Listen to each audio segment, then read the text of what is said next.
Good evening. This is Deborah, Gardening with Deb. I'm getting ready to start my seeds for the spring, and I wanted to do a tutorial video for those who follow my Gardening with Deb page on Facebook and on YouTube. I just wanted to take some of the people who are sort of new at gardening and just try to give them a little bit of a tutorial on how to start seeds. I do not claim to be a certified gardener. I do not have any experience as far as learning about flowers and vegetables from school, but I've just been doing this my whole life along with my mom and my husband and my children. So it's just something, it's a habit that I really love.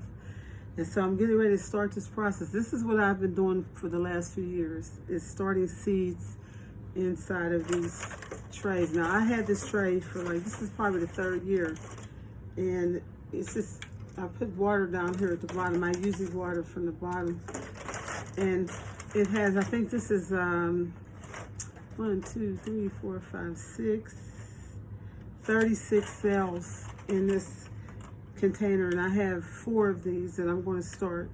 I'm not going to start a lot of my my collards yet, or my kale, or the green beans, because I'm going to direct sow those. They're easy to get started right in your pot. I use grow bags, and I have two galvanized steel beds that I've been growing vegetables in. So I'm going to start some herbs in this particular one, and I have all my herb packets here. I had to try to start organizing my seeds. I have so many seeds that I'm embarrassed to have these many seeds, and so I'm going to try to go through these seeds and look at the dates and try to use the ones that are older. But I have chives, basil, cilantro, another basil. I have dill, thyme.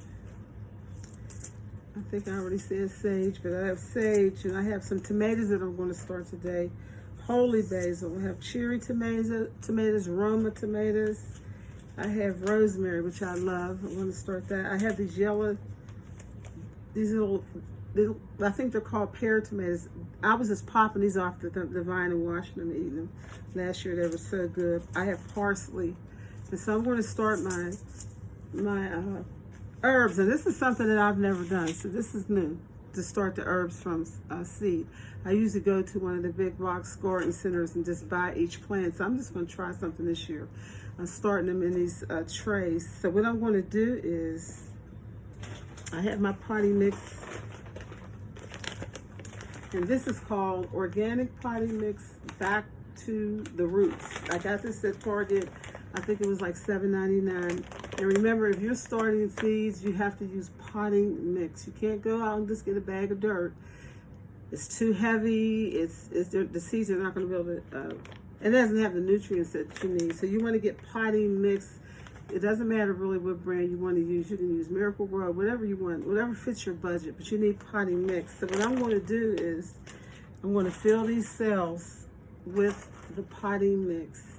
And then I have, this is my little, poker. It's just some kind of screwdriver, but I'm just going to poke holes in each of these cells, and I'll probably drop like 2 seeds per cell. And if they both germinate, praise the Lord, I'll pull the strongest one out and leave the other one there. So my goal is to fill this tray with herbs. Now, it's a lot of cells in here, so there probably won't all be herbs. I'll do herbs and tomatoes. And I don't want a lot of plants this year, because last year I tried to manage like 8 tomato plants, and it was very difficult. And so I'm just going to do Roma, cherry, and those little pear tomatoes that I enjoy. And then I'll fill it with the rest with the herbs. I'm going to set that aside. So that's my first goal. And I have 4 of these cells. So I have over 100-something cells that I can fill. Now these are the flower seeds. My focus this year is going to be on flowers. Normally, when I first started out, it was the dahlias and all that, which I do have all my perennials in the garage. I have my elephant ears from last year that I'm going to replant, and I was just mesmerized by those elephant ears. So I'm going to do those, and there's a few dahlia bulbs, but I have stuff that comes up every year by itself, perennials that are in the ground. But these are annuals that I'm going to plant, and I have a variety of different plants zinnias, I have the sunflowers, I have cosmos and nasturtiums. They're just so beautiful. I have the African marigolds. So I'm going to do a whole sale, probably 2 of these trays, just for the flowers. And there's some that I'm experimenting with that I've never grown before. And so I'm just going to do 2 of these sales of, so that'll be 72 sales for flowers. Then as the weather gets warmer, I'll direct sow the green beans. I'll direct sow my collards and my kale.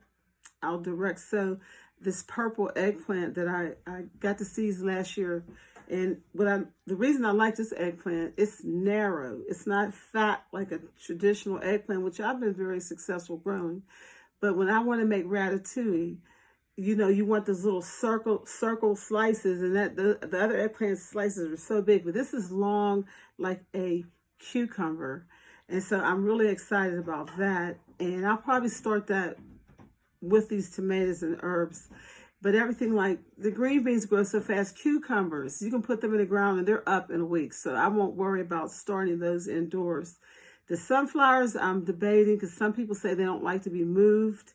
And I haven't had any problems, but I'm trying to avoid having to harden off a lot of different plants because I'm not going to be able to do it this year because I'm having surgery. So I'm trying to do stuff, make it a little easier on myself.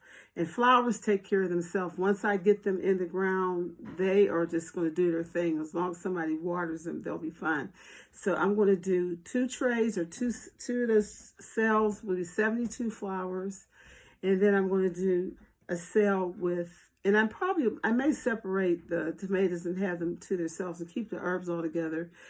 And I have these sticks because this is a huge problem that I have every year.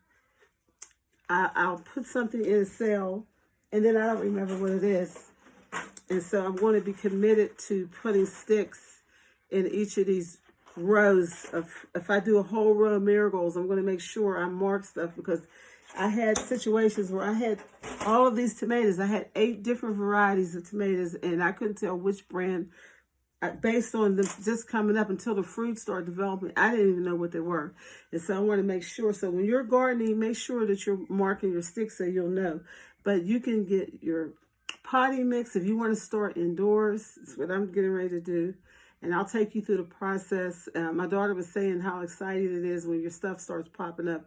And I actually threw away some seeds because I had some stuff in this tub that was all mixed up and it wasn't in the packaging and I didn't know what kind of seed it was and I had to throw them away and it felt like I was committing murder because I was throwing away seeds because there's life in those seeds. Those seeds mean you can eat. And so I was really sad that I had to throw them away. But that's what I'm getting ready to do downstairs and getting ready to fill this cell.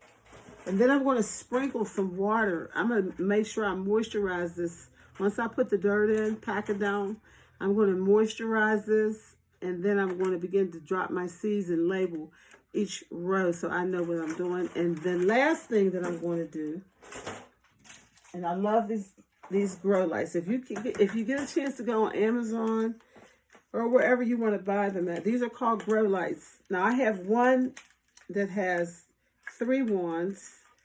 This one has 3 wands, and you turn them on, you plug them, and they light up, and you put them over top of your plants to give them that artificial light. So I have 5 altogether, 5 rods, and so I think the problem that I had last year, my daughter said the same thing, that we leave them under the grow lights too long, and then the plants get leggy. So they need about 16 hours of light. And so I have a bookcase over there that I already have 72 cells, and then I'm going to probably put the other one on this table. And these lights clip right on. They clip right on to they'll clip onto the table or they'll clip onto that bookshelf. And I'm going to let them stay on for 16 hours. Then when I go to bed at night, I'm going to turn them off.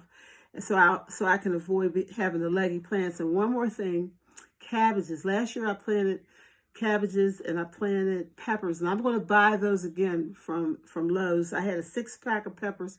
Those were the most prolific peppers. I had so many peppers, it was crazy. And the cabbages, they were huge, and I took a picture, but you know what, I'm not doing that this year because those leaves were bitter. I'm not going to let my cabbages get to this big colossal size. I'm going to keep them about this big, and I'll plant maybe 8 of them in that galvanized bed. So they'll be smaller because they were a little bit bitter. So that's all I have to say for right now. I hope I can get all this in the video. But this is Gardening with Deb, getting ready to start my seeds. Till next video.